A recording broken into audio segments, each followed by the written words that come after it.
Hello everyone. My name is Pritesh, and today I'll be hosting this React Play live event for you guys. So after getting an amazing response of episode one of React Play Live, that is the open mic that we are calling, uh, we are now on the second episode of open mic. So this open mic is hosted by React Play, and for the people who are new to React Play, I just wanted to tell you what React Play is. So React Play is an open source community, where we also have a open source platform to to which you can contribute if you want to contribute. We have a different type of projects running on the open source projects to which you can contribute.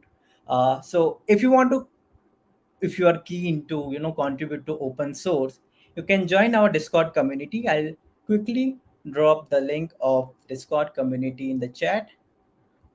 Okay, there we go.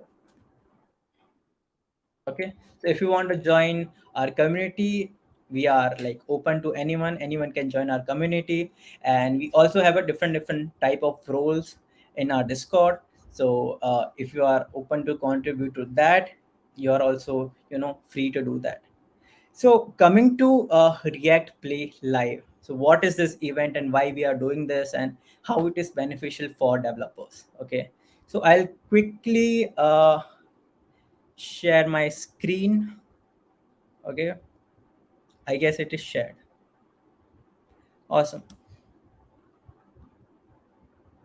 So uh, React Play Live, open mic, React Play Live, that is the open mic, is a event that React Play is organizing in order to help developers build the skill of public speaking. So what we do here is we invite developers who want to share some insight of, it could be anything, if it is like something related to Next.js or any technology, front end, back end, DevOps, you can take it anything.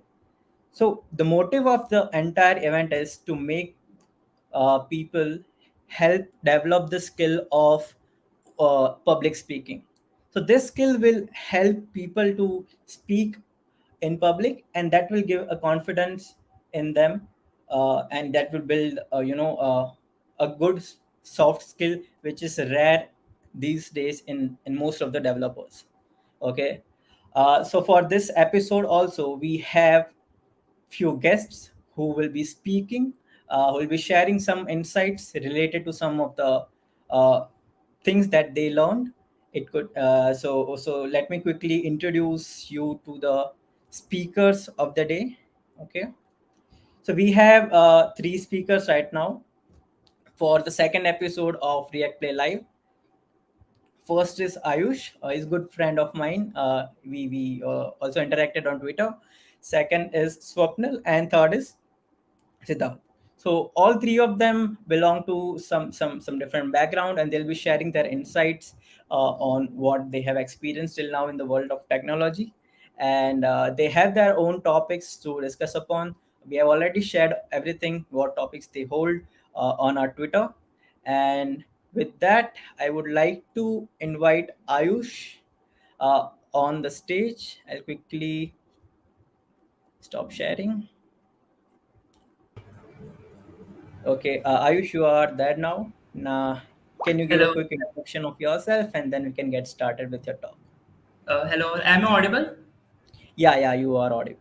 Okay, great. So, hello all, and I'm Ayush Thakur, and I'll give my small introduction in the presentation itself. So, okay, let's just start with me. Okay, let me share my screen. Okay. Mhm.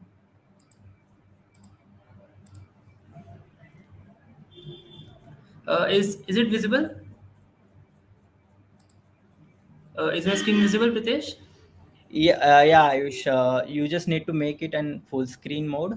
Yeah, Okay. you can start with your introduction and then you can go ahead with your topic. All right, good. Okay, sure. So let's start with a small introduction. Who doesn't know me? I'm Ayush Thakur. By passion, I'm a front-end developer, and by qualification, I'm a software engineer.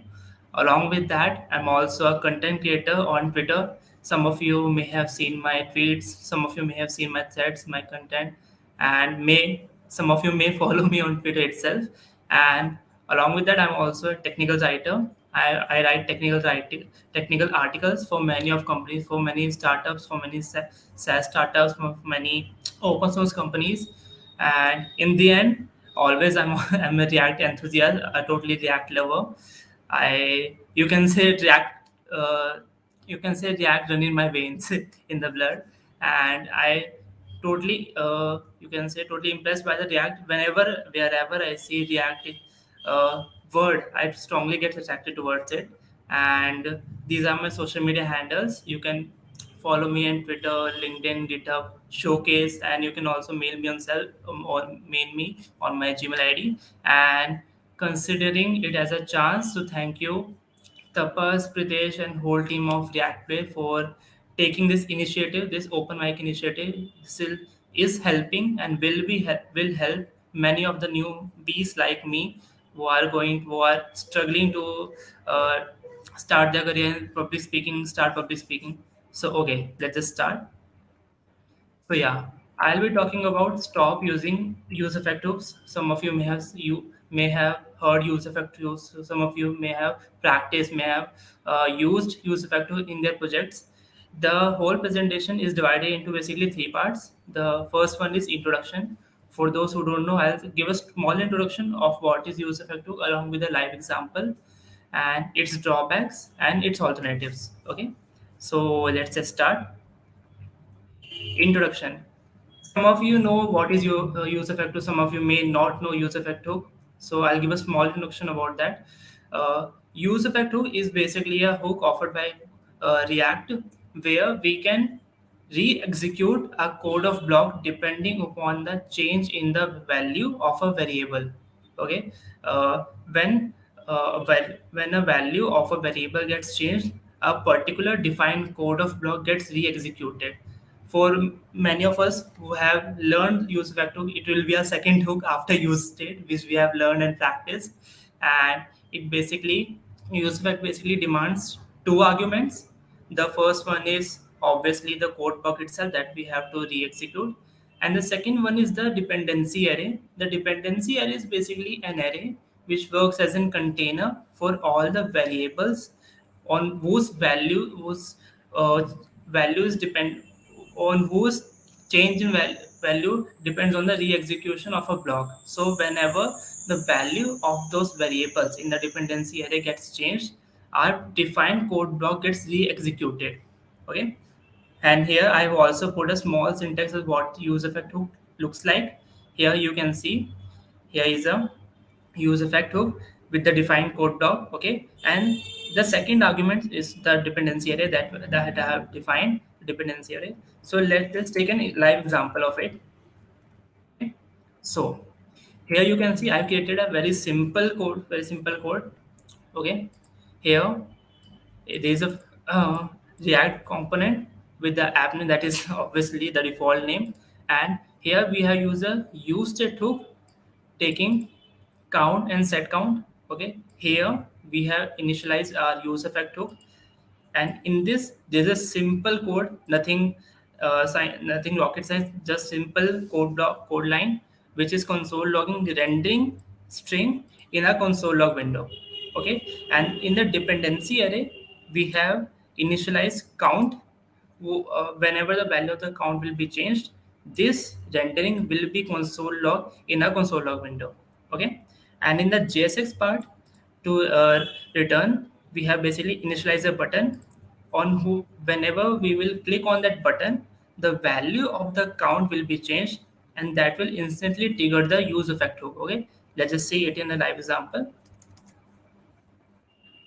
Here, let me just clear this one. Okay, so here's the count window, count button. Whenever I click on it, you can see the rendering is getting triggered. The user effect is getting triggered, and the rendering string is getting console log in the console log window. If I change it again, the value of the count is getting increased by one, and the use effective is getting called again and again. That's why it's to Whenever I'll click this button, the value of the count will be changed, and the rendering will, and the use effect will render, and the rendering will be a console log in a console log window. It hardly depends how many times it will click. It will keep on re-executing. Okay, this is a simple use effect hook that I have explained. Now let's just talk drawbacks. Now the thing comes is hook is a very useful hook. Many of you have may used in the projects. I have also used, but it also comes with the negative side. Also, it also comes with the drawbacks also. Okay, there are three major drawbacks. Okay, let's just talk about it. The first one is bugs related dependencies. For many developers, the main thing they face, the main error, the main bug they face is while initializing the dependency, while initializing the user vector, they enter the wrong variable names in the dependency array, which ultimately causes the whole error. If for example, if I initialize the use effective and put a wrong variable name in the dependency array, it will instantly affect the whole my program, whole my code. Okay, and obviously you have to solve it. Yeah. The second drawback is increased complexity of code. The use of that hook looks very complex, although I have used a very basic example at that time. But the syntax, if we keep on adding the use, if we keep on adding the use effects in a program, it somewhere increases the complexity of our code and makes it very much difficult for us also and for the other person also to read the whole code and understand it. Okay, but why? But the main question arises why it is not advised to use effect hook. The previous two drawbacks that I have explained are not that much big. We can solve it easily. We can solve it easily without getting so much error. But why it is not advised to use effect hook, to use effect hook in a code, because it offers unnecessary re-rendering. See, the thing comes is in the React, in every React component, whenever the state of a variable changes, it basically re-renders the whole React component. Okay, and the same thing goes with our use effect also. Whenever the state of a variable changes, that is used in a use effect tool. The use effect tool re-renders our whole React component, and that comes is the unnecessary re-rendering, that we don't want to use. Okay, I know it's a little bit difficult to understand. I'll explain it with the help of a live example. Okay, so let's just go with it. Okay, let me just let me just trace the code out. Okay, uh, this one. Okay, Sorry to disturb you, Ayush, but can you increase the size of font? okay. Of the VS Code. Yeah, yeah, VS Code font. Just Okay, zoom okay, in a little bit. Yeah, that's it. That's it. okay. Yeah, Okay. thanks. So here you can see I have created a simple code again, and here we have used our use state and use effect hook. Okay, this one is a simple that we also used in our previous code. The new one is this use effect. Okay, so let's see it. Here I have declared two states. The first one is count. Okay, and the second one is name. That is a random variable name. You can take it according to your needs also. Here for the name I have kept the default value as my name itself, just for an example. Okay, and in the use effect hook I have used uh, in the use effect hook, if the whenever the use effect hook uh, renders, it will set the name as tapas. Okay, let me just write count in it so that it executes. Okay, so whenever the use effect hook executes, it will set the name as tapas. Okay, and it will console log as rendering string so that we can see whether the use effect hook is running or not. Okay, and the JSX part is simple, not that much of a complex code. The button initialize the button. In the button there is a set count, and whenever we will click on the button, it will increase the count by 1. Okay, and here to display the name I have used a simple p tag and showed at the name variable in it to display it on our output screen. Okay, so let's just have a look at it. Okay, now you can see, ignore those errors. Okay, now you can see here I haven't clicked on the count yet now, that's why the count value is 0. Here you can see the rendering is getting console log two times. Okay, that means the use effect hook without even clicking the button is executing two times. That is almost twice the re-rendering of a whole component.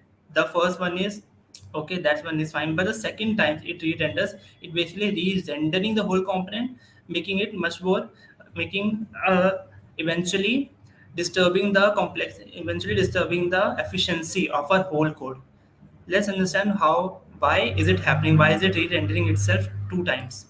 Okay, so first time, let me say, okay, first time when the code executes, the count value is 0, okay, and the name value is Ayush.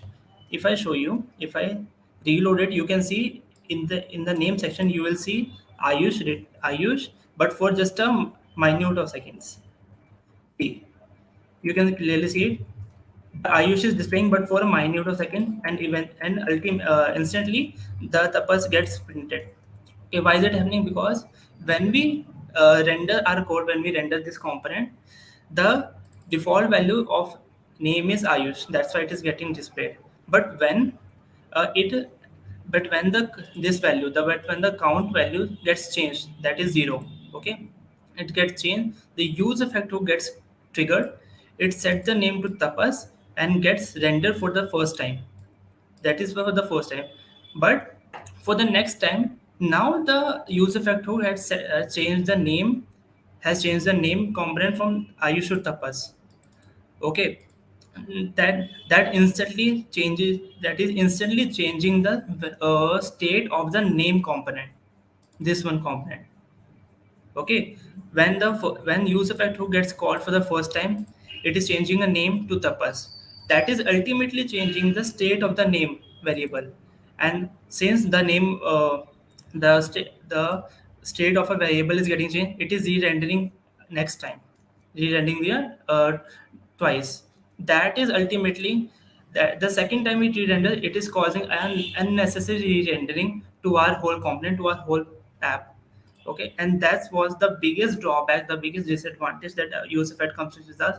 Right now I have took a very small example, that's why you doesn't show, you doesn't it is a very, you can say, very minute disadvantage, very small disadvantage. But when, for example, at company scales or large scale projects where we have to use multiple use effects in a project, there can be thousands and thousands of use effects in a project. At that time, example, for suppose there are two 1000 use effect hooks you have used in a project.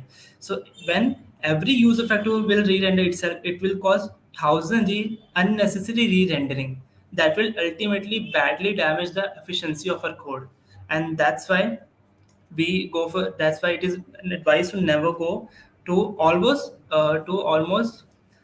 it is always advised to avoid using use effect in our projects. And for those we have our alternatives also.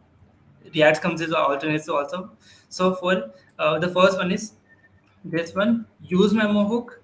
The second one is use callback hook, and the third one is when there is a condition, when there is you can say condition that we cannot use memo, use callback hook. You can use effect hook. There's no bad in it, but try to use effect hook in a custom hook, and then use that custom hook in your whole original code. Okay, let me show you an example of it, how you can use memo hook in your code. Okay, so this one. Okay, okay. Hmm. Sure. Okay. Here, let me show the code. Use some hook. Okay. So here I have used two states. The first one is set number. Okay. The second one is counter. And here I have used use memo hook. Okay. I'll explain it later why, how and why I have used use memo hook. Here I have defined an on change handler arrow function that will change the value of the set number. Depending upon the value, we will put in the input field, and counter handler will ultimately increase the value of the counter. Okay, that is why I put +1. And here I have defined a function named by a square name that will take a number as an argument. Console log increased by 2 string in a console log window, and return the number by increasing it by 2. Okay, and now how I have used use memo hook. Here you can see this part.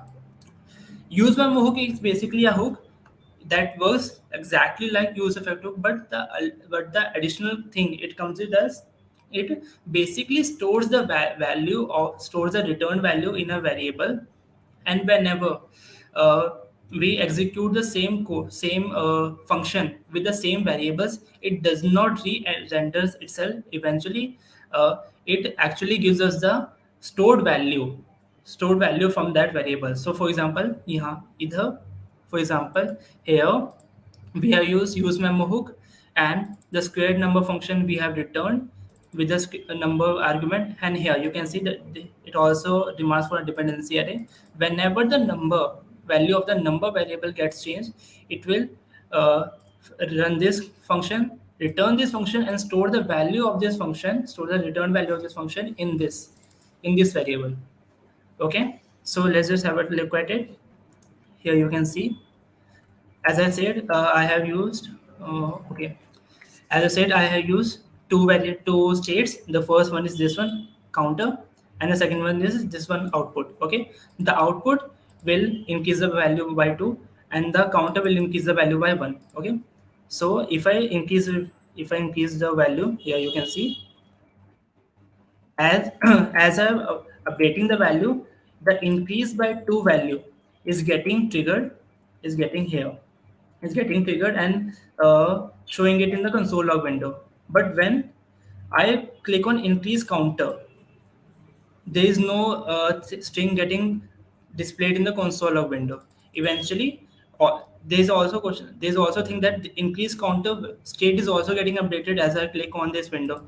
But since we have used use memo hook only in a square number function, that's why whenever we are clicking this number, the state of the number is getting changed, and the use memo hook is getting called, and that's why we are getting this string in a console log window. Okay, and that's how use memo hook works. You can also use, as I said, you can also use callback hook. The major difference, the use memo hook and use callback hook works exactly like same, but the main difference both have is use memo hook stores the return value, whereas the use callback hook stores the return function. Okay, so whenever you want to return a function, whenever you want to store a whole function, you can use callback hook. But when you want to return a main just a single value, you can use memo hook. Okay, an example I have already explained. And thank you so much for giving me your time. I hope I hope my explanation was easier to understand to you. You learned something from me, and again, you can hit me up on these social media handles, and if you have any doubt, any question, you can hit me up on these social media handles. Thank you so much. Thank you. Yeah, thank you so much for your presentation, Ayush. It was really clear, and I like the way you gave the examples and everything, and try to explain everything. Uh, before I speak more about your presentation, let me check if I have any questions for you. All right. Uh, okay, there is this question. I'll show you. Can you read it on screen?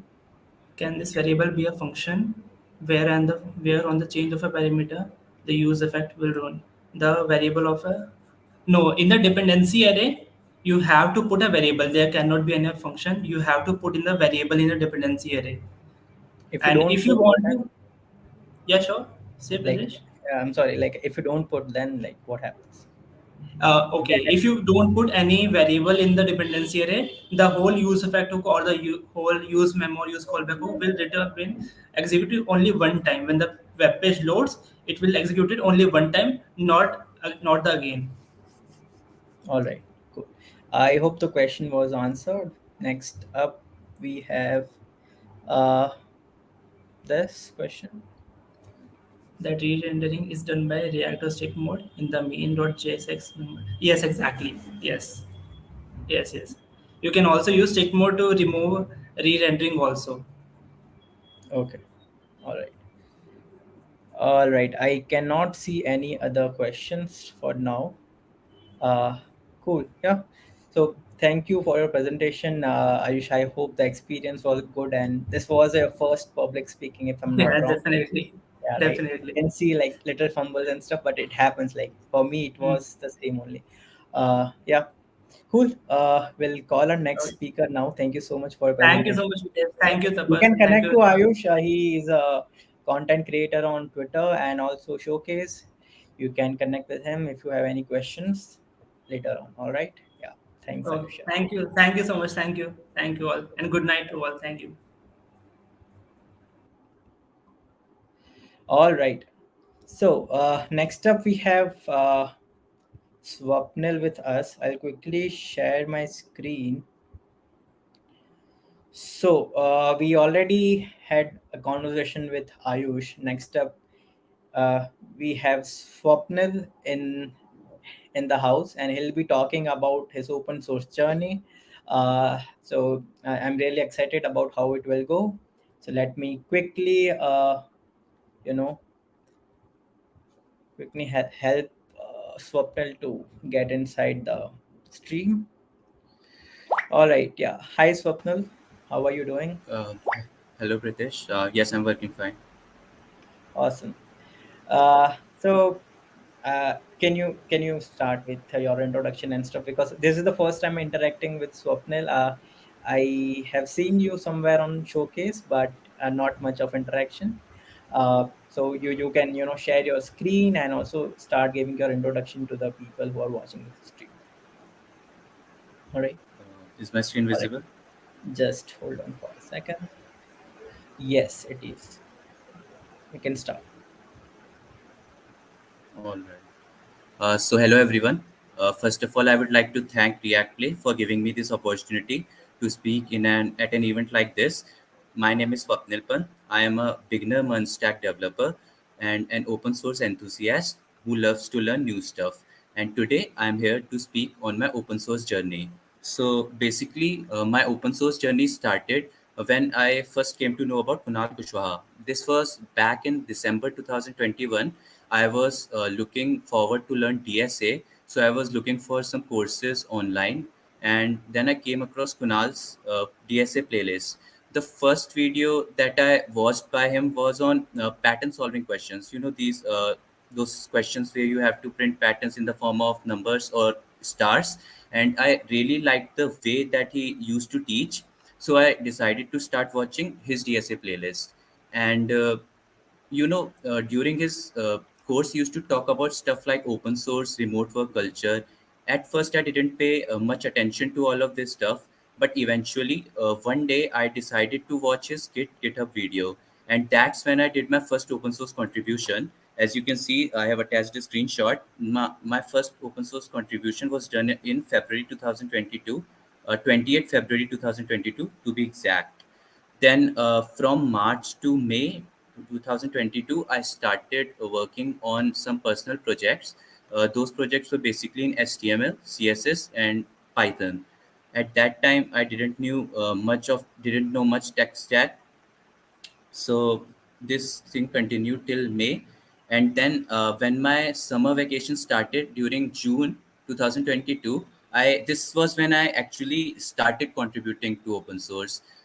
In June 2022, I did actually opened some issues in some repositories of projects by other developers. Then I also fixed some issues and made did some PRs to some small open source projects. As you can see, I've attached these required screenshots showing the same.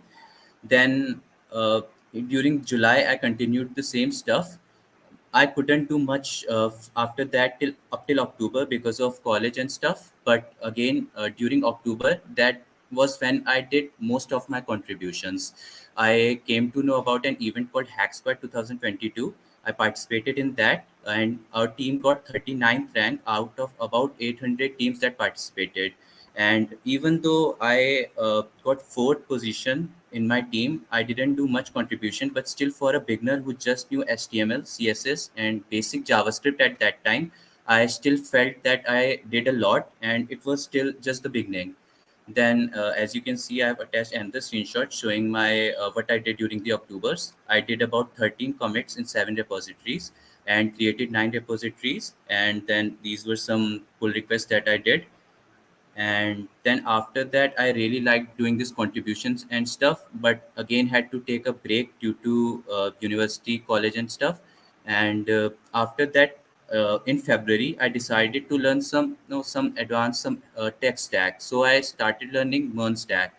And recently, I did some contributions to some React projects. I even did a contributions to React Play, a small contribution. I added one of my projects that I created using React and TypeScript. Then recently, I also participated in an event, Hackfest 2023, a hackathon that was organized by Showcase. And this is how my show that is submitted. That is as you can see in the trending section. And after that, recently I also applied for GSSOC 2023 and my proposal got accepted. And I look forward to do some more open source contributions during my summer break this year. Then some of my plans for future are to learn Web3 development and do many more open source contributions related to Web3 and MERN stack, React, and TypeScript. I also plan to do some blogging and again participate in events like these, where in public speaking events like these. Basically, in conclusion, what I want to say is that to contribute to open source, it isn't necessary that you need to know lots of heavy stuff like some advanced technology like MERN stack or React, Angular, Vue.js, or anything like that. Even if you know some basic HTML and CSS, you can start doing that, because that's how I started. That's all from my side. Thank you.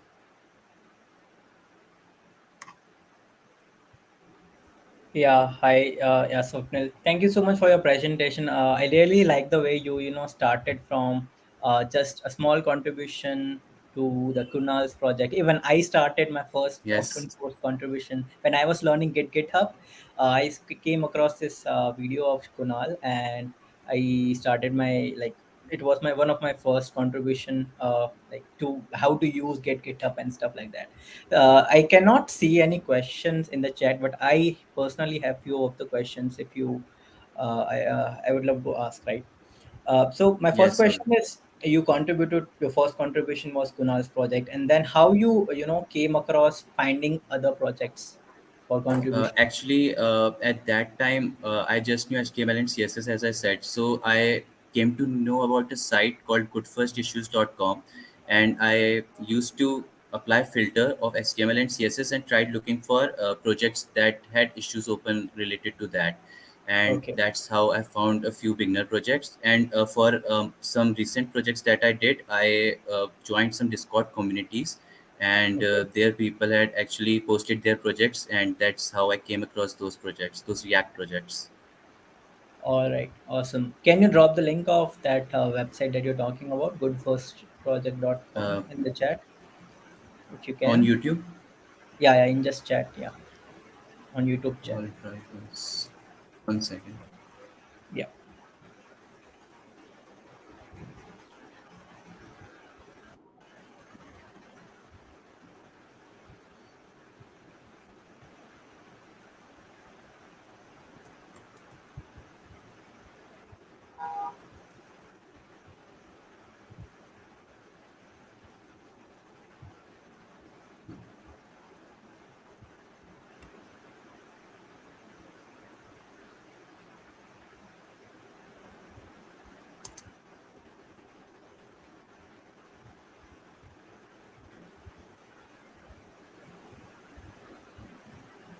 All right.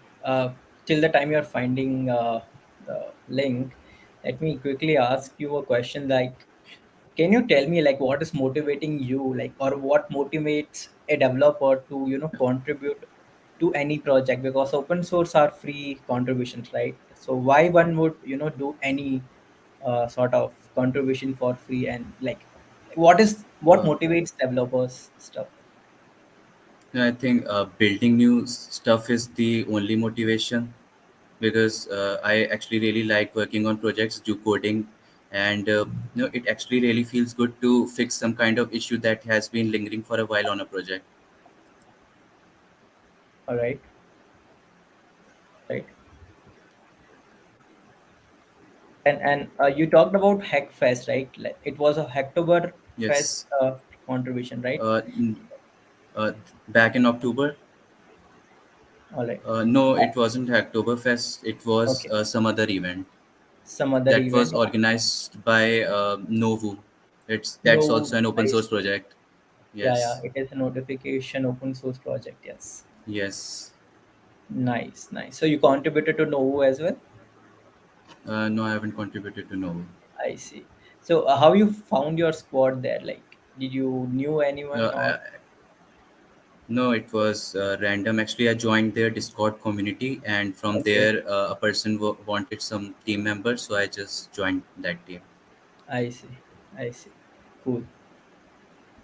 All right. Cool. So one last piece of advice you would like to give a beginner open source contributor. No, I think the only advice that I would like to give is that you have to start now, because a lot of people I've seen that they think that they need to learn some advanced stuff like React or Angular.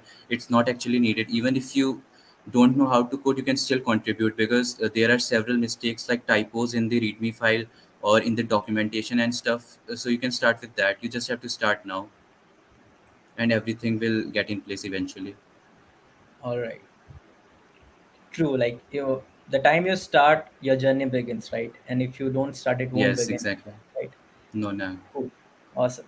Yeah. Thank you so much, Swapnil, for sharing your journey and motivating people for contributing to open Thank source. And yeah, I hope you have a good night ahead. Yes, thank you very much for having me here. Yeah. Yes, I look forward to join again in an event like this. Sure Thank thing. you. Thank you so much, Swapnil. So this was the second episode of React Play Live, and I hope you guys enjoy the session. We'll come up with more exciting sessions with some more exciting topics in near future, and uh, we do this twice a month. So we did this for the month of May. For month of June, we will be doing the session, and we are open to nominations as well. So I'll quickly share the link of a Google form. So if you have someone who wants to speak in public or who wants to share something in public and want to be part of React Play Live, any episode of React Play Live, they can, you know, they can submit their proposal on this Google form. Once they submit that proposal, we'll review that proposal, and once the review is done, we'll roll out a mail to them that okay, hey, you have been selected for as a speaker on React Play Live of whatever episode it's going on, and then you can be part of React Play Live and you can speak on our podium. I hope you enjoyed the session. We'll see you soon in the next session. Bye.